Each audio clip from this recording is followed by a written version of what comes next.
നമുക്ക് ഒരുപാട് പ്രിയപ്പെട്ട വസ്തുക്കൾ ഉണ്ടാവാം, ഒരുപാട് ആഗ്രഹങ്ങൾ നമുക്കുണ്ടാവാം.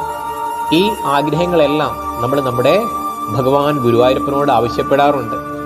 അങ്ങനെ ഭക്തർക്ക് പ്രിയപ്പെട്ടതെല്ലാം ഭഗവാനോട് ആവശ്യപ്പെടുമ്പോൾ അത് എല്ലാം ഭഗവാൻ തന്നു എന്നിരിക്കില്ല.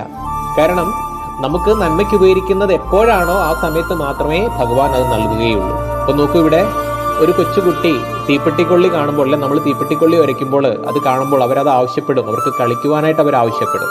അപ്പൊ നമ്മൾ ആ തീപ്പെട്ടിക്കൊള്ളി കൊടുത്തു കഴിഞ്ഞാൽ എന്താണ് സംഭവിക്കുക?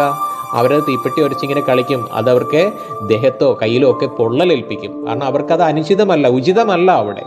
എന്നതുപോലെ നമുക്ക് ഒരുപാട് പ്രിയപ്പെട്ട വസ്തുക്കളുണ്ട്, അല്ലെങ്കിൽ പ്രിയപ്പെട്ട കാര്യങ്ങളുണ്ട്. ഇതെല്ലാം നമ്മൾ ഭഗവാനോട് ആവശ്യപ്പെടും. അപ്പൊ നമ്മളത് ആവശ്യപ്പെടുമ്പോൾ നമുക്കത് അർഹതപ്പെട്ടതല്ല എങ്കിൽ അത് കിട്ടിക്കഴിഞ്ഞാൽ നമുക്ക് ഉപകാരപ്പെടില്ല. അതുകൊണ്ട് ഭഗവാൻ നമുക്ക് എപ്പോഴാണോ ഹിതമായ സമയം, ഉചിതമായ സമയം, ആ സമയത്ത് മാത്രമേ ഇതെല്ലാം നമുക്ക് നൽകുകയുള്ളൂ. അപ്പോൾ നമുക്ക് ഭഗവാനെ മുറുകെ പിടിച്ച് പ്രാർത്ഥിക്കാം.